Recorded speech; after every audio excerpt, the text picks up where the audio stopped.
can start zooming in a little bit more. And this is where it gets fun. Here's that hi-hat. There's actually a buried note in there, so that gets taken out. A lot of fun. So that is a broad view of what you have to do during the editing sequence. Bringing this back out, we can go into an overview of the mix sequence at this point. So once you've got your track kind of put where you want it, maybe we want to change the drum sound altogether. So you just open up your window, and that's Peter's studio kit, and you go through your library and find something else. Try this one. So now we've replaced the drum set completely. Let's see what this sounds like.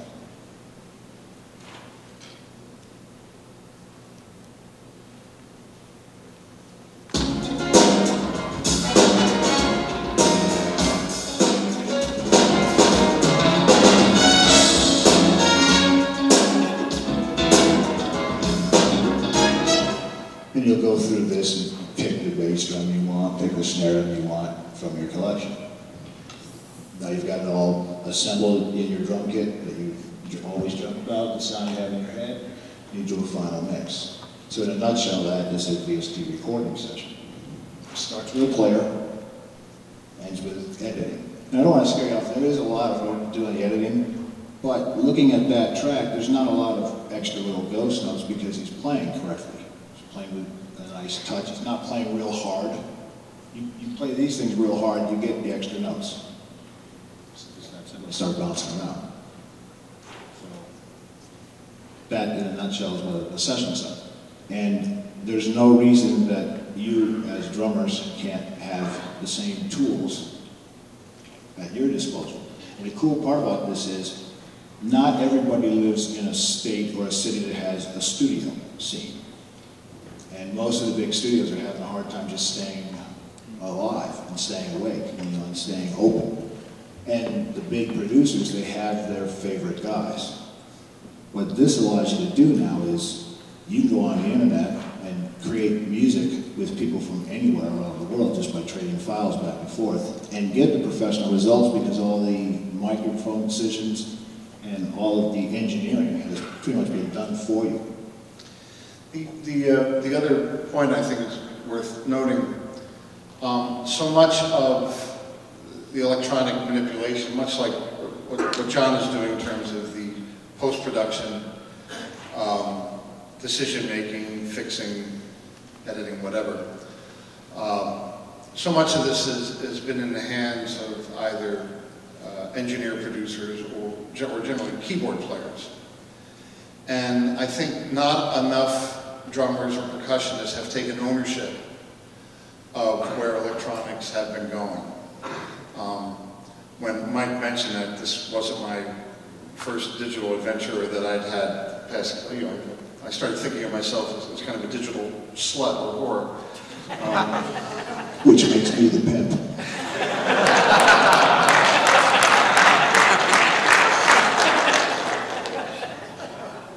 Be all of that as it may.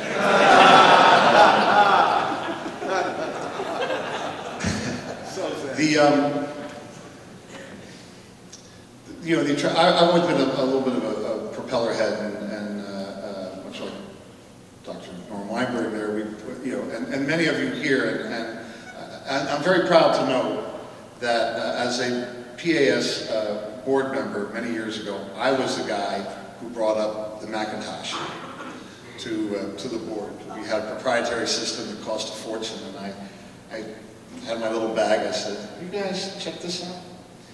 And shortly thereafter, we started using the desktop publishing, and of course Norm explored more than anyone, I think, all of the musical applications that could be done with this then new box called a Macintosh. Of course, this platform works PCs and Macs and so on. But the involvement of drummers, I think, is very important, not only for real-time performance, but in these kind of pre-musical musical event planning, composing sessions that you can do. You can realize a lot of your kind of musical fantasies or dreams on your own.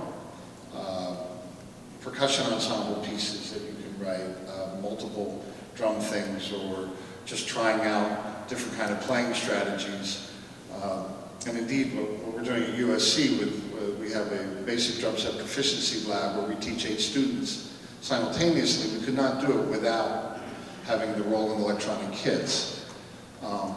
So it's, I haven't shied away from it, and I've always been attracted to it.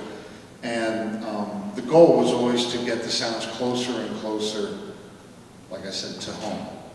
And so with this virtual Erskine set, this is the closest I've ever gotten. It was in my own studio, my board, my mics, my preamps, EQ, everything. So this I think just opens a window that any other kind of system or platform wouldn't. Right, and you brought up an interesting, we're talking about what you can do with this. Just sitting down and playing and creating cool ideas. It's in a MIDI format, so you can clean this up, export it into something like Finale and print your music. So now you no longer even need a pen to write a drum book.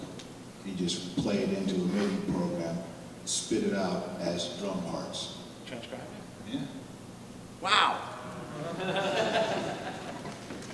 Hey Pete, what'd you do last weekend? I wrote me a drum book. Creating loops, creating grooves. This is not something that's going to happen in the future. This is what happens in the studio daily. The drumming community just kind of needs to embrace it and take it on. It's excellent for teaching because remember we showed the dots and the line, and if little Billy is rushing and he's just not understanding, you're telling him you're rushing, you're playing too fast, you're rushing. You can bring up that little grid, and there's the line, and you're a week before or a week after. You can show them. It's a great visual reference. And then I'll be here to tell little Billy that Big Peter rushes too. Shall we try another tune? We're going to go back to the jazz kit. Actually, let's load the other tune up and see if there's any questions. Oh, okay. While John brings up the other tune, any questions about? Yes? Peter, I just want to say the first time I saw you play was at Firth, at the University of Delaware. I was just sitting here thinking it's really been quite a circle with come and see now with the electronic setup. But my question is, how does it feel? Before the question, this gentleman just reminded me how old I am. Thank you. And asked how it feels. These feel great. I'll be honest. Having a little bit of an issue with this particular hi-hat pedal or trigger, and we weren't able to quite figure that one out when we did the setup. But otherwise, the responsiveness is very... You have to spend a little bit of time. Just like if you change heads on your drum set, it's going to respond a bit differently. And you learn the touch and the parameters, like kind of how hard, how soft. And any electronic trigger system has its own characteristics. So these cymbal pads like to be hit in certain areas and don't much care to be hit in other ones, for example. Have you done actual sessions playing vertical drums? Yes, yes, several albums, in fact. So the concept is not so much of a novelty for me. And this started back with with the Simmons drums and then the Oberheim. Does anyone remember the Oberheim DMX? Except for the bass drum, those were all my sounds. It was all recorded on a Technics quarter-inch reel-to-reel tape machine. I think you just reminded yourself how old you are. I just reminded myself how old I am, yes. So, yes. Yes, Al. We've talked about this. I have a set of rows, and I play live with the group in my studio. And I would love to be able to do exactly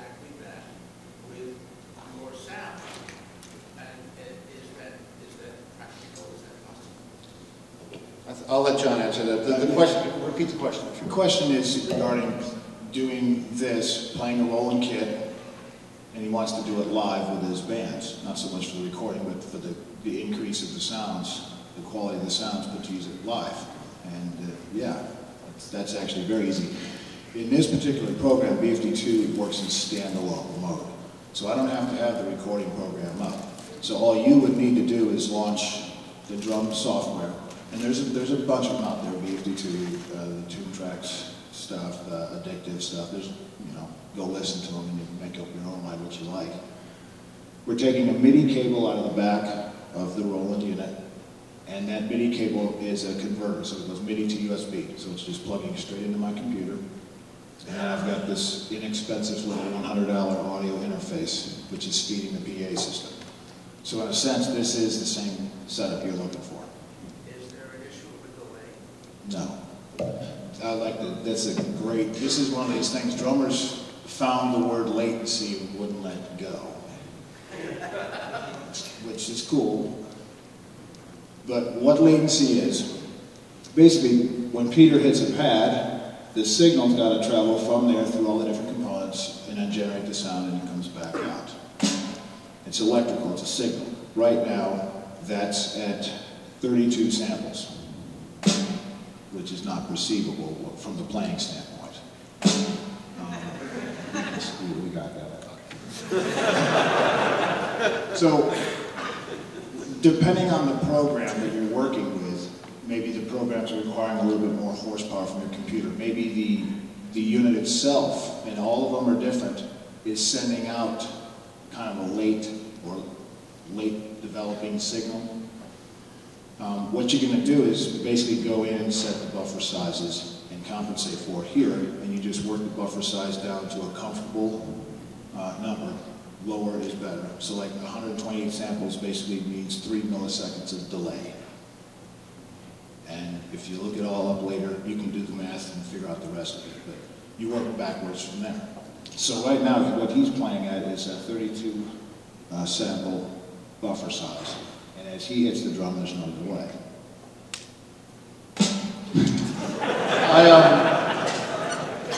I installed BFD Eco on my MacBook Air, and it's working just fine with these sounds. And that was kind of an experiment. We wanted to see if the Air would have the horsepower. So I imagine maybe iPad might, never mind. One thing we don't ever talk about is what we might do, because then you'll start complaining that we didn't do it as a developer. So iPads are great, but not for this. Just As a jazz musician, I always like to talk about what I might do.